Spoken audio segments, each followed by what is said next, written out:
O predador natural da psique. O desenvolvimento de uma relação com a natureza selvagem é uma parte essencial da individuação da mulher.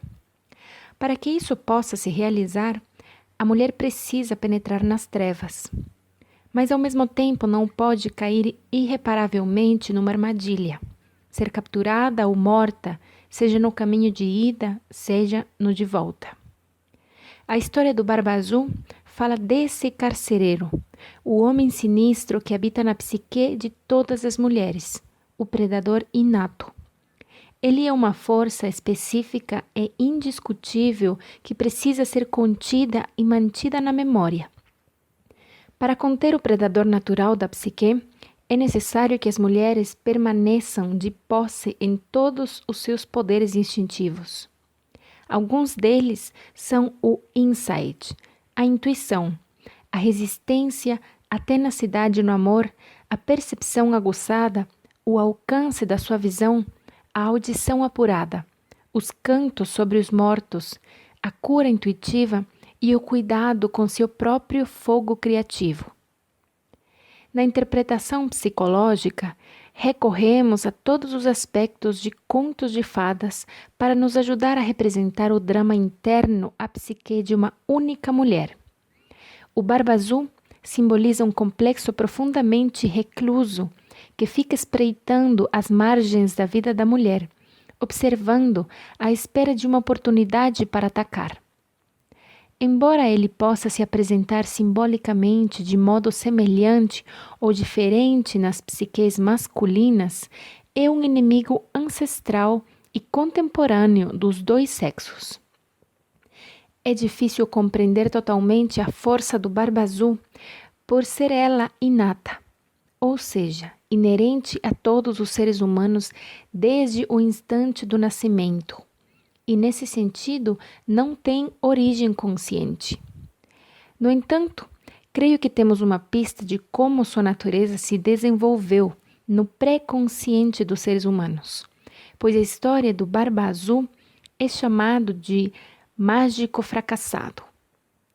Por essa ocupação, ele se relaciona com outros contos de fadas que também retratam o predador maligno da psique como um mago de aparência bastante normativa, mas imensamente destrutiva. Usando essa descrição como um fragmento de arquétipo, podemos compará-la com o que sabemos de feitiçaria fracassada ou de força espiritual fracassada na história dos mitos. O grego Ícaro voou perto demais do sol e suas asas de cera derreteram, lançando-o de volta para a terra. O mito do povo Zuni, abro aspas, o menino e a águia, fecho aspas, fala de um menino que teria passado a pertencer ao reino das águias, não fosse por ele imaginar que poderia desrespeitar as leis da morte. Enquanto ganhava altitude pelos céus, seu manto de águia emprestado foi arrancado e ele caiu cumprindo-se o triste destino.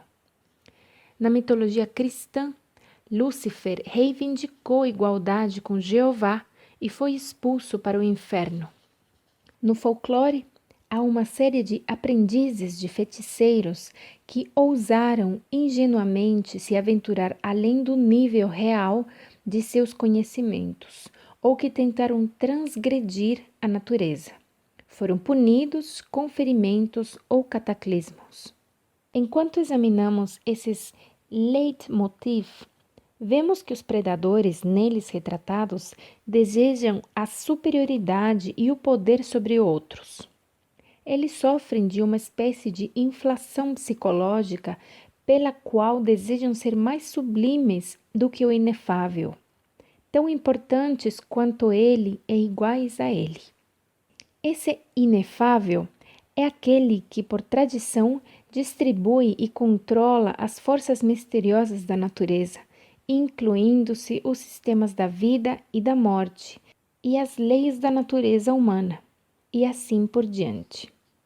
No mito e nas histórias, descobrimos que a consequência para uma entidade que tente desrespeitar, dobrar ou alterar o modo de operação do inefável é o castigo, seja por ter de suportar uma redução da sua capacidade no universo do mistério e da mágica, como, por exemplo, aprendizes que não têm mais permissão de praticar, ou um exílio solitário longe da terra dos deuses, ou alguma perda semelhante de graça e poder através das dificuldades de fala, de mutilações ou da morte.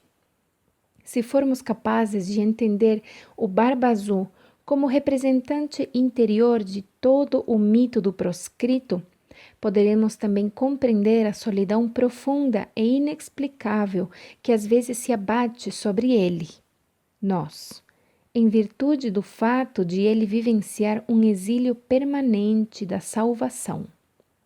O problema com o Barba Azul no conto de fadas é que, em vez de alimentar a luz das jovens forças femininas na psique, ele prefere encher-se de ódio e deseja extinguir as luzes da psique.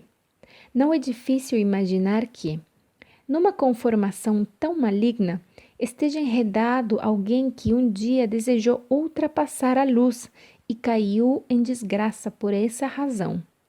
Podemos entender por que motivos, a partir de então, o desterrado passou a manter uma perseguição cruel em busca da luz dos outros. Podemos imaginar que sua esperança seja a de que ele, se conseguisse reunir uma quantidade suficiente de almas, poderia acender uma chama de luz que afinal erradicaria as trevas e corrigiria sua solidão. Nesse sentido, no início do conto, temos um ser terrível no que diz respeito ao seu aspecto não redimido. No entanto, esse fato é uma das verdades cruciais que a irmã mais nova deve reconhecer, que todas as mulheres devem reconhecer, a de que tanto interna quanto externamente existe uma força que atuará opondo-se aos instintos do self natural, e de que essa força maligna é o que é. Embora talvez pudéssemos sentir compaixão por ela, nossos primeiros atos devem ser do reconhecimento da sua existência, o de nos protegermos da sua devastação e, afinal, o de privá-la de sua energia assassina. Todas as criaturas precisam aprender que existem predadores. Sem esse conhecimento, a mulher será incapaz de se movimentar com segurança dentro da sua própria floresta sem ser devorada. Compreender o predador significa tornar-se um animal maduro, pouco vulnerável à ingenuidade, inexperiência ou insensatez. Como um rastreador sagaz, o Barba Azul percebe que a filha mais nova está interessada nele, ou seja, que se dispõe a ser sua presa.